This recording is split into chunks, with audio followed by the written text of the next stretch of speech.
하나님의 자녀들에게 사명은 굉장히 중요합니다. 여러분, 우리는 왜 그리스도인으로 살아야 될까요? 우리에겐 사명이 주어집니다. 여러분 믿으십니까? 여러분 사명이 있으십니까? 아멘이라고 얘기했는데, 그럼 제가 여러분께 솔직히 물어볼 테니까 솔직하게 대답해 보세요. 여러분 하나님께 직접 사명받은 적 있습니까? 그러면 또 나면은 참 잘 나와요, 그죠? 대부분 아니요라고 대답을 합니다. 저도 목사가 될 때 하나님께 직접 사명받고 목사가 되라 그래서 제가 목사를 시작하지 않았습니다. 물론 신학교 갈 때도 목사가 되는 건, 제가 목사 안수를 받을 때는 순전히 중고등부 애들 세례를 주기 위해서 세례 주려고 목사 안수를 받았고요. 하나님이 너 목사 안수 받고 목사 돼야 돼, 이런 이야기 한 번도 저한테 하신 적 없습니다. 신학교 갈 때도 하나님이 나한테 신학교 가라 그래서 신학교 간 적 없습니다. 우린 사명이라고 하면 뭔가 특별한 걸 생각합니다. 하늘이 막 쫙 구름 사이가 갈라지면서 뭔가 빛이 쫙 내리고 뭐 이런 거 있잖아요. 환상을 봐야 될 것 같고, 기도하는데 하나님의 음성이 막 들리고 막 이런 거, 뭐 내가 너를 불렀다, 내가 너를 사용하겠다, 이런 경험이 있어야 뭐 이렇게 좀 사명을 받은 것 같은 느낌이 좀 오지 않을까요? 그래서 보통 그런 느낌이 없으면, 그런 경험이 없으면 하나님이 날 안 부르신 것 같다라고 이야기하시는 분들이 많습니다. 그냥 나는 평범한 성도야 라고 생각합니다. 보통 그렇죠? 맞죠? 대답이 없으세요 갑자기. 근데 여러분, 성경을 읽다 보면 아주 특별한 사람이 한 명이 나옵니다. 바로 오늘 성경에 나오는 느헤미야라는 사람입니다. 여러분 보세요. 모세는 떨기나무 불꽃 가운데 하나님을 만났습니다. 그죠? 아브라함은 본토 친척 아비의 집을 떠나라는 명령을 하나님께부터 직접 듣습니다. 이사야는 하늘 보좌의 환상을 봤습니다. 에레미야 선지자는 내가 너를 태에서 짓기 전부터 알았다는 하나님의 음성까지 들었습니다. 그런데 무너지는 예루살렘 성벽을 재건했던, 그래서 예루살렘을 재건한 하나님의 언약 공동체를 재건했던 느헤미야는 어땠을까요? 없어요. 환상도 없었고 음성도 없었고 천사의 방문도 없었고 신비한 체험조차도 없었습니다.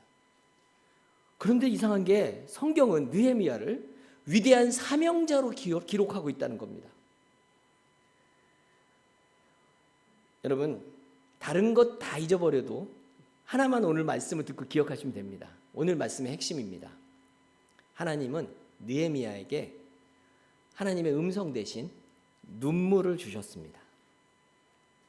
여러분, 믿음 좋은 사람들은 하나님께 늘 묻거든요. 하나님, 제 사명이 뭡니까? 무엇을 해야 됩니까? 어디로 가야 합니까? 그런데 하나님은 대답 대신에 우리에게 눈물을 주실 때가 굉장히 많다라는 겁니다. 어떤 사람은 무너진 가정을 보면 눈물이 나고요. 어떤 사람은 방황하는 청년들을 보면 눈물이 납니다. 어떤 사람들은 교회가 조롱받는 거 보면 잠을 못 자고, 어떤 사람들은 개척교회만 보면 막 그렇게 눈물이 난대요. 여러분, 남들은 괜찮다고 하는데 그런 모습을 보면서 나만 아파요. 남들은 관심 없는데 나만 눈물이 납니다.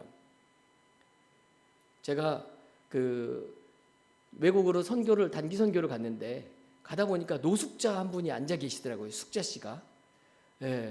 근데 저는 보면서 참 안타깝긴 하지만 별 관심 없이 지나갔는데, 같이 갔던 목사님 한 분이 그분 앞에 가만히 있어서 막 주머니도 뒤척이고 막 뭐 찾고 있어요. 왜요? 그랬더니 너무 가슴이 아프고 마음이 아파가지고 이거 좀 뭐라도 좀 도와주고 싶고 같은데, 그런데 막 뒤졌는데 이 양반이 반바지, 추리닝 반바지에다가 이러고 나와가지고 아무것도 없는 그 주머니에 그거 날 쳐다보더라고요. 왜 날 봐요? 왜 날 봤을까요? 돈 있으면 돈 내놓으라는 거죠. 그래서 저 돈 없어요. 그랬더니 있는 대로 좀 줘보래요. 그래갖고 100바트를 드렸어요. 태국이었거든요. 100바트를 줬는데 주면서 한마디 했죠. 2배로 갚아요. 2배로 갚아요. 안 그러면 내가 주는 거 아니에요. 안 갚으면 2배로 갚아요. 그랬더니 2배 줄게 그러더라고요. 그래서 줬어요. 저는 똑같이 단기 선교를 갔고 노숙자를 봤는데 난 그분을 보면서 별로 마음에 감동이 없었어요. 마음에 안 가. 근데 그분을 보면서 마음이 너무 아프더래요. 왜 그럴까요? 이유는요, 하나님이 그 마음을 만지고 계시기 때문에 그렇습니다. 여러분, 사명은 언제나 눈물로 시작합니다. 그리고 성벽은 나중에 세워지는 겁니다. 사역은 나중에 시작되고 기적은 나중에 일어나는데, 그 사역과 기적과 그리고 성벽이 세워지는 이 놀라운 사명 가운데 앞에 오는 게 뭐냐면 그게 눈물이라는 겁니다. 네. 그래서 하나님은 우리한테 너 뭘 잘하지? 하고 묻지 않으십니다. 넌 무엇 때문에 울고 있지? 라고 물으시는 겁니다. 사람들은 늘 은사를 찾잖아요. 사명 이야기하면 반드시 나오는 게 은사예요. 넌 뭘 잘하냐? 넌 뭘 잘하냐? 이걸 찾거든요. 재능을 찾고 능력을 찾습니다. 제가 청소년 사역을 하면서 청소년 진로나 청소년 비전을 세우는 걸 이야기하면 사람들이 대부분 다 뭘 찾냐면요, 뭐 다중지능 검사, 뭐 역량 검사, 뭐 이런 거 검사해 갖고 나온 거에다가 그 다음에 내 소명을 찾고 뭐 이렇게 해갖고서 뭐 사명을 찾아가 나가는데, 저는 거꾸로 됐다고 생각을 하는 사람 중에 한 사람입니다. 그래갖고 제가 하는 프로그램들은 좀 달라요. 저는 제일 먼저 하는 게 뭐냐면, 나는 어떤 걸 보고 눈물이 나는가, 이거부터 찾습니다. 어떤 거에 관심이 가고 어떤 거에 마음이 쓰이는가, 어떤 걸 보면 마음이 아픈가, 이거부터 찾습니다. 네. 이게 더 중요하거든요. 사명은요, 하나님은 재능보다 마음을 먼저 보십니다. 여러분, 능력은 훈련하면 생기는데 눈물은 훈련해도 생기지 않습니다. 그래서 오늘 저는 여러분들한테 이런 질문 한번 던지고 싶습니다. 여러분들은 어떤 때 우시나요? 무엇 때문에 울고 계시나요? 자녀 때문에 울립니까? 돈 때문에 우나요? 직장 때문에 우나요? 교회 때문에 우나요? 잃어버린 영혼 때문에 웁니까? 아니면 돈 때문에 울어요? 근데 여러분, 그거 아시죠? 그 눈물을 무시하지 마십시오. 그 눈물이 바로 하나님이 여러분에게 사명을 주기 위해서 부르시는 방법일 수 있다는 겁니다. 오늘 우리는 느헤미야 이야기를 통해서 그것을 발견하고자 합니다. 하나님은 음성으로 말씀하시고 사명을 주시는 게 아니고 때로는 눈물로 말씀하시고, 그래서 그 눈물을 따라가다 보면 우리는 어느새 하나님의 사명 앞에 서 있게 되는 겁니다. 사명 거창하게 생각하지 마십시오. 이렇게 말씀드릴게요. 여러분, 눈물이 있는 곳에 여러분의 사명이 있습니다. 목사님, 그건 저를 위한 눈물인데요. 그래요, 그것에 사명이 있습니다. 그것이 어떤 것이든 간에 여러분 눈물을 사명으로 봐야 된다는 겁니다. 그런데 이 눈물이 사명으로 바뀌려면 단계가 필요합니다. 그 이야기가 오늘 성경의 이야기입니다. 느헤미야는 왜 울었을까요? 사람은 아무 이유 없이 울지 않죠. 갑자기 가만히 있는데 눈물이 주르륵 나더라, 이런 사람 있나요? 그런 사람 있습니다. 눈에 병난 사람들, 눈병에 걸리지 않는 한 가만히, 예를 들면 눈물샘이 고장이 나가지고 문제가 있는 그런 사람들 아닌 다음에는 울 때는 반드시 이유가 있습니다. 어떤 분이 그러더라고요. 목사님, 하품하니까 눈물 나오던데요. 하품이 이유입니다. 반드시 이유가 있어요. 모든 눈물에는 이유가 있습니다. 아이가 울어요. 왜 울죠? 배가 고파서 울거나 아니면 싸서 우는 겁니다. 그죠? 어머니가 우는 건 왜 우는죠? 자식 때문에 웁니다. 아버지가 울어요. 왜 우는죠? 책임감 때문에 우는 겁니다. 그런데 느헤미야의 눈물은 조금 특별합니다. 그는 자기 문제 때문에 울지 않습니다. 사업을 망해서, 건강이 나빠서, 인생을 실패해서 운 게 아닙니다. 느헤미야가 뭐 하는 사람인지를 여러분 보십시오. 느헤미야는요, 선지자가 아니에요. 그리고 그는 제사장도 아닙니다. 느헤미야가 신학교 나온 사람도 아니에요. 거룩한 계보 속에 속해 있는 사람도 아닙니다. 그는 단지 페르시아 왕궁, 수산궁에서 일하는 왕의 신임을 받던 사람입니다. 페르시아 바사의 왕궁에서, 지금으로 얘기하면 대통령 비서실쯤이고요. 조선시대로 얘기하면 조선시대 왕궁에서 사는 사람들이 있었죠. 두 부류죠. 하나는 뭐죠? 하나는 상궁들, 하나는 뭐예요? 내시들. 내시는 조금 이렇게 낮춰서 부른 말이고 환관이라고 부르죠. 환관들. 고대 페르시아 지방의 그 역사서를 살펴보면 고대뿐만 아니라 우리 페르시아뿐만 아니라 전 세계가 그랬죠. 왕궁에서 거하는 사람들은 다 누구를 데려다나요? 거세된 환관들을 데려다 놓죠. 왜요? 왜겠어요? 거기서 문제를 일으킬까 봐. 그렇죠. 네. 왕궁에 예쁜 애들 얼마나 많아요. 후궁도 많고. 그래서 대부분 환강들합니다. 그렇지만 이 사람들은 어떤 역할을 하죠? 여러분 우리 조선시대 때 상선이라고 들어보셨어요? 상선? 왕의 수발을 드는 환관들이 있었잖아요. 그 사람들은 그리고 왕에게 이렇게 음식을 갖고 오면 뭐 하죠? 기미상궁이라 그래 갖고 먼저 먹어보잖아요. 먼저 먹었는데 너무 맛있어. 다 먹었어. 그럼 어떻게 해요? 가서 처형당해요. 예, 처형당합니다. 한 숟갈만 먹어야 돼요. 예, 이거 누가 먹어주는 겁니까? 그 사람들이 먹는 걸 누가 왕이 어떻게 해독제 먹고 먹었을지 누가 알겠어요? 그럼에도 불구하고 왕이 신임하기 때문에 기밀을 시키는 거잖아요. 왕궁에 있는 사람들은 왕과 함께 사는 사람들은 왕이 철저하게 믿는 사람들만 왕궁에서 살 수 있는 겁니다. 예, 페르시아 당시에 전쟁 열심히 하고 다니는 나라고 그리고 앞에 있었던 여러분 아시죠? 바벨론을 무너뜨리고 세워진 나라입니다. 그래 얼마나 적들이 많겠어요. 기존에 있었던 적들이. 그런데 왕의 신임, 왕의 절대적으로 신임할 수 없는 사람들은 그 옆에 두지 않는데 놀라운 건 이 느헤미야는 왕궁에서 살고 있는 사람입니다. 왕의 뭐 지금으로 얘기하면 비서실에서 근무하는 사람 정도 그렇게 되겠죠. 포로 출신 유대인으로는 상상하기 어려운 성공한 사람이란 얘기입니다.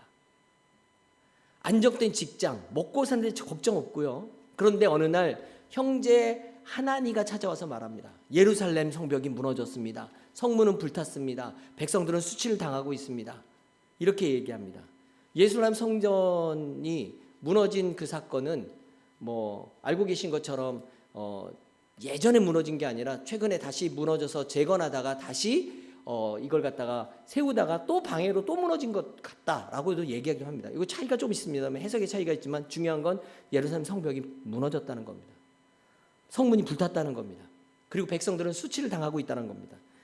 이 일에 대해서 성경은 이렇게 얘기합니다. 느헤미야서 1장 4절에 내가 이 말을 듣고 앉아서 울고 수일 동안 슬퍼하며. 여러분 이상하지 않습니까? 그 성벽이요 느헤미야는 가보지도 않은 데예요. 느헤미야는 예루살렘에 가보지도 않은 사람이고 느헤미야의 집도 아니고 그의 재산도 아니고 그의 사업도 아닌데 그가 앉아서 울고 있습니다. 금식하며 웁니다. 수일 동안 웁니다. 그는 무너진 예루살렘 때문에서 울고 있습니다. 왜요? 그가 진짜 울었던 이유는요 단순히 성벽이 무너져서가 아니고 성문이 불타서가 아니고 하나님의 약속이 하나님의 언약이 무너지고 있었기 때문이라는 겁니다. 성벽이 무너졌다는 말을 우리는 별로 이렇게 지금은 와닿지 않잖아요. 지금은 전쟁하는데 성벽이 중요한가요? 요즘 뭐 성벽 있으나 마나한 거 아시죠? 왜요? 하늘에서 폭탄이 떨어지고 비행기 날라와서 폭탄 떨고 미사일 떨어지는데 무슨 성벽이 있어요? 근데 옛날에는 이 성벽은 굉장히 중요합니다. 그래서 그 고대 도시의 성벽은 단순한 건축물이 아니고 성벽은 그 지역의 존재성을 설명하는 상징적인 의미입니다. 성벽은 정체성이고 성벽은 공동체를 얘기하는 겁니다. 왜냐하면 성벽이 무너지면 누구나 들어오죠. 적군도 들어오고 도둑도 들어오고 수치도 들어오고 두려움도 들어옵니다. 그래서 성벽이 없는 도시는 죽은 도시나 다름이 없었습니다. 예루살렘 성벽이 무너졌다는 말은 단순한 도시의 파괴가 아닙니다. 하나님의 백성이 수치를 당하고 있다는 뜻입니다.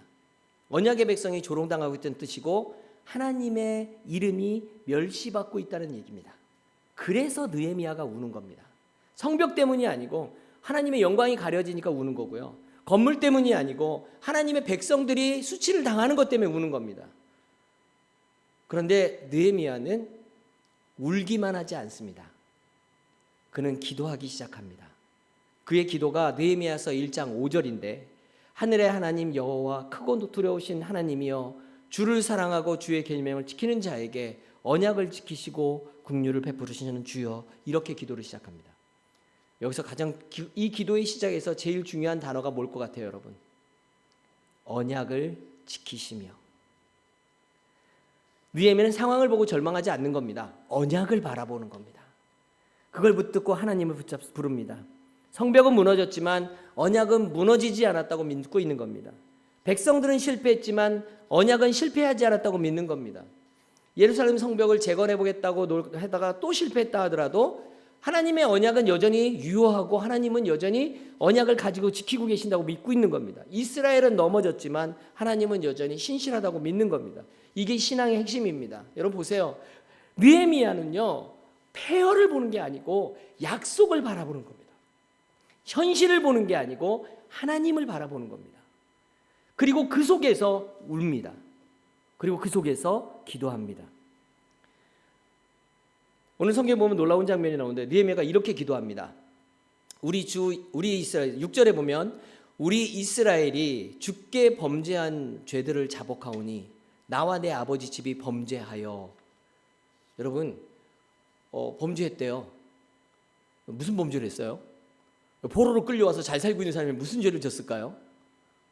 느헤미야 기도하는 거 보면 믿음이 없는 것도 아닌데 뭔 죄를 졌을까요? 140년 전에 처음 바빌론에 의해 가지고 예루살렘이 초토화가 돼서 다 불타고 다 포로로 끌려갈 때, 남겨진 몇 사람들 남겨놓고 다 끌려갈 때 느헤미야가 살고 있었을까요? 140년 전에? 아니죠. 예루살렘 처음 바빌론의 침략을 받아서 하나님의 징계를 받아서 예루살렘이 초토화가 됐을 때 느헤미야는 그때 살았던 사람이 아닙니다. 그 느헤미야 예루살렘 성전이 무너진 게 성벽이 무너진 게 느헤미야의 잘못이 아니란 얘기예요. 그런데 느헤미야는 나와 내 아버지 집이 범죄하였습니다 라고 고백합니다. 회개합니다. 느헤미야가 우상 숭배했습니까? 아니거든요. 느헤미야가 바빌론 침략을 불러온 것도 아닙니다. 140년 전 바빌론 침략. 그리고 성전을 재건축 그 연간에 성전 재건축을 하다 무너졌다라는 이야기도 있는데, 그럼 그때 성벽 재건축하려다 무너진 건 느헤미야 잘못인가요? 그것도 아니에요. 그것도 느헤미야 잘못이 아닙니다. 그런데도 느헤미야는 이렇게 얘기합니다. 우리가 죄를 지었습니다. 나도 죄인입니다. 과거 선조들이 지은 죄래. 그리고 내 동포들이 지은 죄는 내가 지은 죄와 같다라고 이야기하고 있는 겁니다. 여러분 느헤미야의 태도가 어떤 태도인지 아십니까? 언약 공동체 의식이라는 겁니다. 카톨릭에서 한때 열심히 했던 운동이 있었던 기억하십니까? 내 탓이오. 보셨죠? 차 뒤에다 내 탓이오 붙이고 다니는 거. 카톨릭에서 다 떼고 이제 그거 안 합니다. 내 탓이오 이제 더 이상 얘기하지 않습니다. 왜요? 붙이고 남의 탓을 하고 다니니까 창피해서 안 하잖아요. 붙이면 뭐랍니까? 붙이고 네 탓이잖아 이렇게 얘기합니다. 교회가 문제라고 얘기하죠. 나라가 문제라고 얘기하죠. 정치인이 문제라고 얘기하죠. 기성세대가 문제라고 얘기하고요. 젊은 애들이 저래서 안 돼. 쟤네들 문제야 라고 얘기하고요. 노인들이 문제야 이렇게 얘기하고요. 좌파가 문제야 우파가 문제야 맨날 서로 남 탓하는 거 좋아하죠. 난 책임 없어. 다 쟤네들 잘못이야. 그런데 놀라운 건 느헤미야는 손가락질을 하지 않습니다.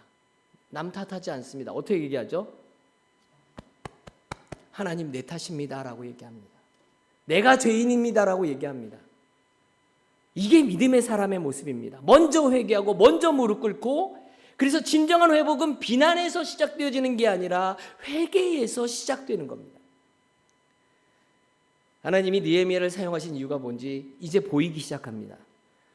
건축 기술이나 리더십이나 행정 능력이 뛰어나서 느헤미야를 쓰신 게 아닙니다. 느헤미야는 그 마음이 하나님 마음하고 연결되어 있었기 때문에 쓰신 겁니다. 네 탓이오 내 탓이오 네 탓이오 네 탓이오가 아니라 하나님 다 내 잘못입니다. 내가 기도하지 않아서 그렇습니다. 하나님 저 사람들의 죄는 저 사람들이 죄 문제가 아니라 나도 잘못이 있습니다. 이게 믿음 있는 사람의 기도의 자세라는 겁니다. 무너진 성벽을 보고 울 수 있는 사람, 하나님의 영광이 짓밟히는 걸 보고 가슴 아파할 수 있는 사람, 자신의 영광과 성광보다 하나님의 나라를 먼저 생각하는 사람, 하나님은 그런 사람을 찾으시는 겁니다. 성경 전체가 그렇잖아요. 모세가 금송아지 앞에서 어떻게 했습니까? 울었습니다. 울면서 이스라엘 백성들을 징계합니다. 사무엘은 사울의 타락 앞에서 울었습니다. 예레미야는 얼마나 많이 울었으면 눈물의 선지자라고 불렸습니다. 예수님도 예루살렘을 보면서 우셨습니다. 근데 여러분 그거 아십니까? 세상 사람들도 울죠. 믿지 않는 사람들도 웁니다. 사업이 망하면 울고, 병들면 울고, 관계가 깨지면 웁니다. 그러나 하나님의 사람은 그보다 더 깊은 이유 때문에 웁니다. 하나님의 마음이 아픈 곳에서 나도 함께 아파하고, 하나님이 탄식하는 자리에서 나도 함께 탄식하고, 하나님이 눈물이 있는 그 자리에서 나도 눈물을 흘리는 겁니다. 느헤미야의 눈물은 단순한 감정이 아니고 하나님의 마음이 그 마음 안에 있으니까 그게 안타까운 겁니다. 사명은 능력에서 시작하지 않습니다. 사명은 하나님의 마음을 품는 것에서부터 시작되어지는 겁니다. 그러니까 여러분 눈물 있죠? 그리고 하나님의 마음이 품어지죠? 그럼 여러분 그 눈물이 사명으로 가는 길이 되는 겁니다.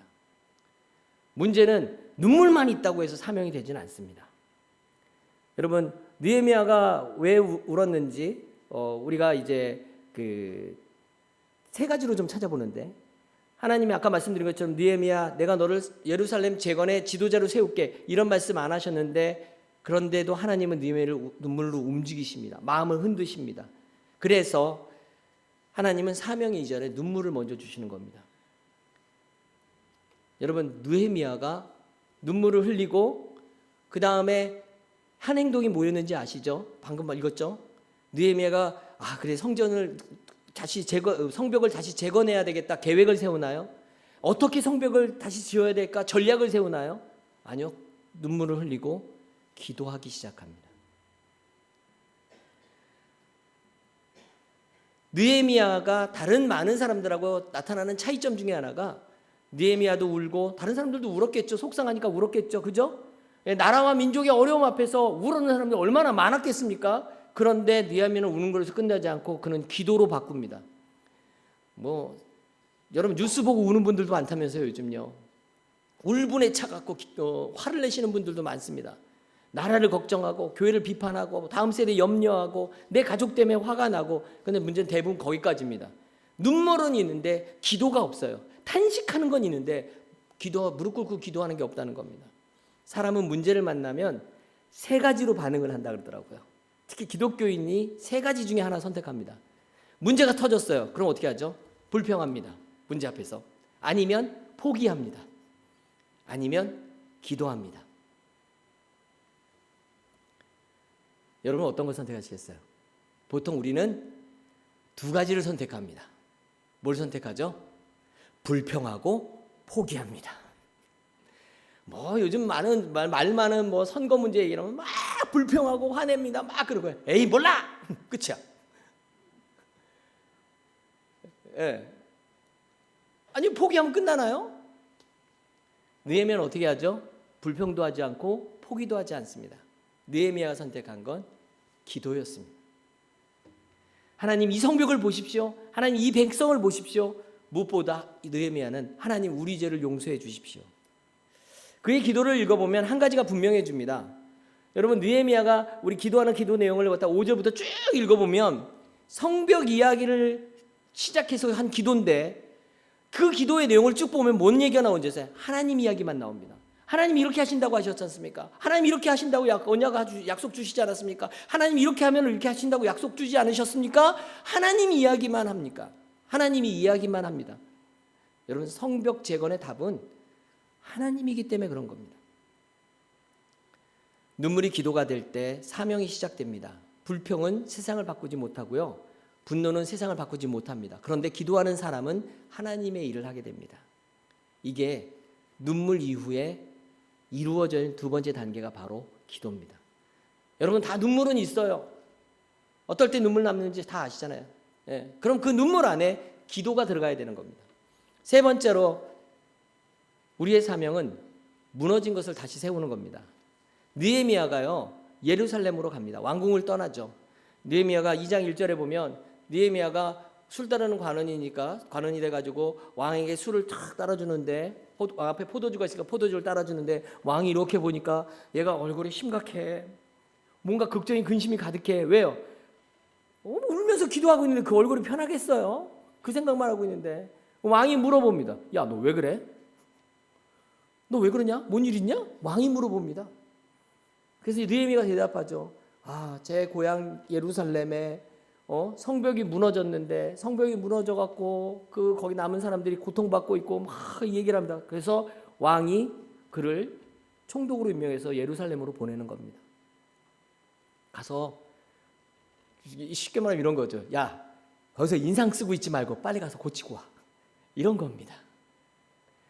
결국 느헤미야가 예루살렘으로 가죠. 왕궁을 떠납니다. 안전하고 안락한 자리를 떠나는 겁니다. 편안한 삶을 떠나는 겁니다. 왜 그럽니까? 그 눈물이 그를 움직인 겁니다. 기도가 그를 움직이는 겁니다. 사명은요, 유명해지는 게 아닙니다. 사명은 무너진 것을 다시 세우는 게 사명입니다. 예수님도 그러셨죠? 무너진 인간을 회복시키기 위해서 오셨고, 어린 양을 찾기 위해서 오셨고, 죽은 영혼을 살리기 위해서 오셨습니다. 십자가도 결국 재건의 사건입니다. 죄로 무너진 인간을 다시 세우는 하나님의 프로젝트가 바로 십자가 사건 아닙니까? 느헤미야는 성벽만 세운 게 아니에요. 무너진 이스라엘 민족의 영적 자존심을 세운 거고, 무너진 믿음을 세운 거고, 무너진 공동체를 세우고, 무너진 예배를 세운 겁니다. 그래서 사명자는 폐허를 보고 도망가지 않고요, 폐허를 보고 일어서고, 문제를 보고 비난하거나 문제를 보고 회피하지 않고 문제 앞에서 무릎 꿇고 기도합니다. 절망을 보고 포기하지 않습니다. 하나님의 가능성을 보기 때문입니다. 말씀 마치겠습니다. 느헤미야는 처음부터 사명을 알았던 사람이 아닙니다. 그는 눈물을 따라갔고, 기도를 따라갔고, 그리고 기도의 응답인 순종을 따라갑니다. 그랬더니 어느 날 자신이 사명 한가운데 서 있는 것을 보게 됩니다. 하나님은 반드시 하늘을 열어서 말씀하셔서 인도하시는 분이 아닙니다. 눈물로 말씀하시고, 거룩한 부담감으로 말씀하시고, 외면할 수 없는 마음으로 말씀하십니다. 그 눈물을 따라가십시오. 그 기도를 따라가십시오. 그리고 그 순종을 따라갑니다. 그러면 어느 날 알게 됩니다. 아, 이게 하나님이 내게 맡긴 사명이었구나. 저는 청소년 사역을 시작하게 된 이유가, 하나님이 저한테 청소년 사역하라고 말씀하신 적이 한 번도 없었는데, 제가 청소년들, 특히 이제 믿음 없어서 힘들고 어려워서 고민하고 자신의 영적인 문제를 놓고 고민하는 청소년을 볼 때마다 너무 마음이 아파서, 그래서 그들을 위해서 뭔가 해주고 싶고 어떻게 해야 될까 막 그런 고민이 있었습니다. 그래서 눈물로 기도하다, 눈물고 울고 기도하다 제가 선택한 게 청소년 사역자의 길이었습니다. 근데 시간이 지나고 돌아와서 앉아서 가만히 생각해 보니까, 아, 하나님이 나에게 맡긴 사명이 이거였었구나 라고 고백이 나오는 겁니다. 지금까지 우리는 느헤미야를 봤습니다. 특별한 계시도 환상도 음성도 없었던, 그런데 예루살렘을 회복시킨 사람, 하나님이 그의 눈물을 사용하셨기 때문입니다. 그럼 이제 우리에게 마지막 질문이 남습니다. 자, 여러분, 오늘 여러분의 눈물은 어디에서 나오고 있습니까? 여러분의 눈물이 누구 때문에 나오고 있습니까? 남편 때문에? 자식 때문에? 가족 때문에? 아니면 나라 정치 때문에? 어딘가에서 눈물 나오는데 그 생각하면 화가 나고 눈물 나고 속상하고 마음 아프고, 여러분, 거기에서 멈추지 말고 거기서부터 기도하십시오. 그리고 그 눈물을 흘리고 기도하는 걸로 끝내지 마시고 그 다음에 행동으로 따라가 줘야 됩니다. 그게 여러분이 하나님께서 주신 사명이고, 그 눈물의 끝자리에 여러분들의 예루살렘이 있는 겁니다. 여러분이 다시 세워야 할 그곳이 바로 거기입니다. 가정일 수도 있습니다. 직장일 수도 있고요. 그리고 내가 하고 있는 관계들 속에서도 있고요. 내 주변에 있는 사람일 수도 있습니다. 그건 여러분의 눈물이 있는 곳은 여러분과 하나님만 아십니다. 여러분들이 그 눈물의 장소에서 기도하고 그리고 행동하는 여러분 되셔야 합니다. 어떻게 행동해야 되냐고요?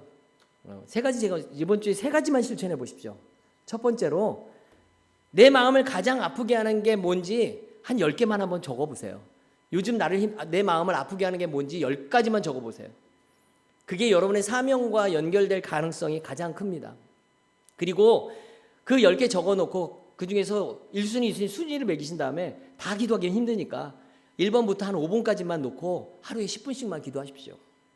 1번부터 5번 5개 10분씩 기도하시고, 염려하지 말고 걱정하지 말고 포기하지 말고 기도하십시오.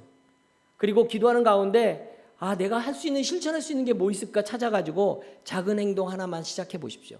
그게 기도 전화 한 통화일 수도 있고요, 격려의 말 한마디일 수도 있고요, 문자 하나일 수도 있고요, 작은 나눔과 배품일 수도 있습니다.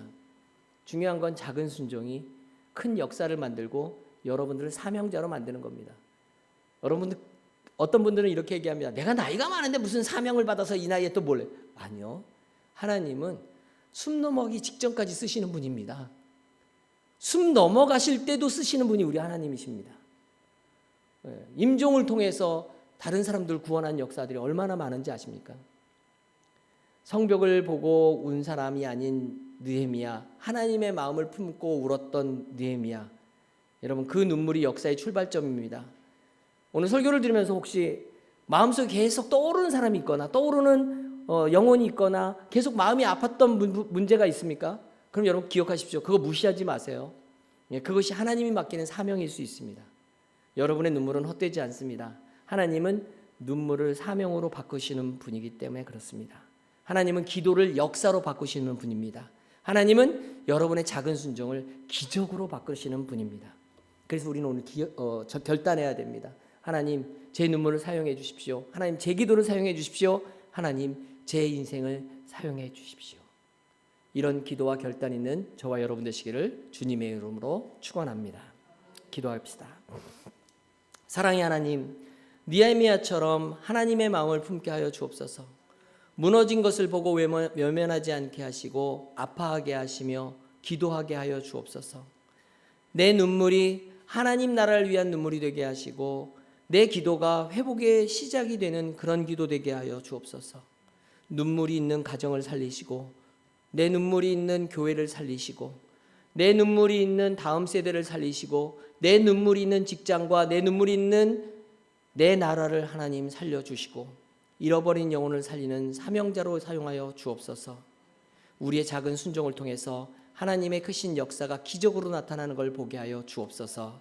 예수님의 이름으로 기도드리옵나이다. 아멘.